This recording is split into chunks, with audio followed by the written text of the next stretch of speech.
هذا القرآن يوحدنا لطريق الخير يوجهنا الله تعالى أنزله ورسول الله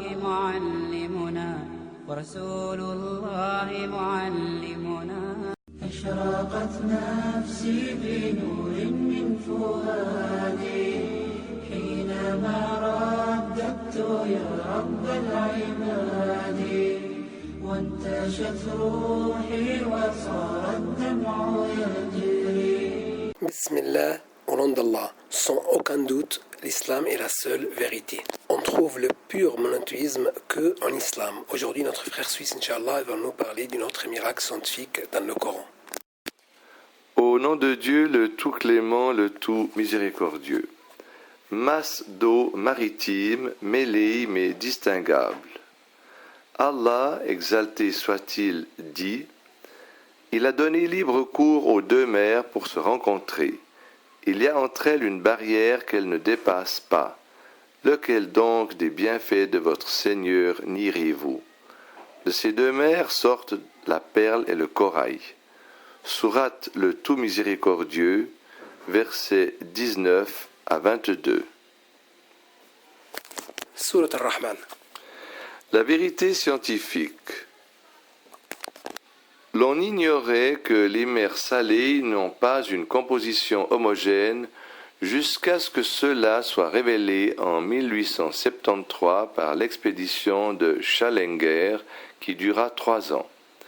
Et ce n'est qu'en 1942 que l'on eut des résultats de longues études accomplies par des centaines de stations maritimes installées sur les mers et les océans. On trouva que l'océan Atlantique, par exemple, est composé de plusieurs mers et non d'une seule mer, bien qu'il soit un seul océan. Raison pour laquelle ces masses d'eau n'ont ni le même degré de chaleur, ni la même densité, ni la même salinité, ni les mêmes êtres vivants marins et ni la même capacité de dissolution de l'oxygène. Toutes ces disparités qui sont perceptibles dans le même océan sont encore plus aiguës quand l'on compare plusieurs mers telles que la mer Méditerranée et l'océan Atlantique ou telles que la mer Rouge ou le golfe d'Aden, qui se rencontrent à certains endroits. Il faut signaler à cet effet qu'en 1942, l'on sut pour la première fois qu'il y a des mers dans lesquelles des eaux de différentes origines se déversent sans pour autant que ces eaux acquièrent des caractéristiques homogènes. En réalité, les eaux de mer ne sont aucunement stables. Elles sont en perpétuel mouvement, ce qui fait qu'elles s'entremêlent, mais tout en gardant leur spécificité concernant leur degré de salinité, de chaleur et de densité. Il va de soi que le flux et le reflux, les courants d'eau, les vagues, les tornades sont tous des facteurs qui favorisent le mouvement continuel des eaux de mer, mais sans toutefois que les masses d'eau maritimes, qui ont chacune des caractéristiques propres à elles, ne se diluent les unes dans les autres, ce qui donne l'impression qu'il y a une sorte de barrière qui sépare entre les mers qui se jouxtent dans un même océan ou un même endroit. Miraculeux. Aspect miraculeux.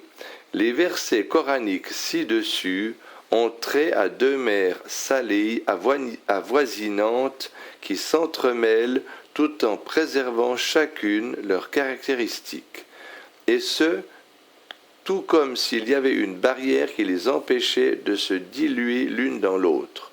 D'autre part, ces versets font allusion aussi aux perles et aux coraux que l'on ne trouve que dans les eaux salées, ce qui corrobore le fait que les eaux en question ici sont des eaux salées.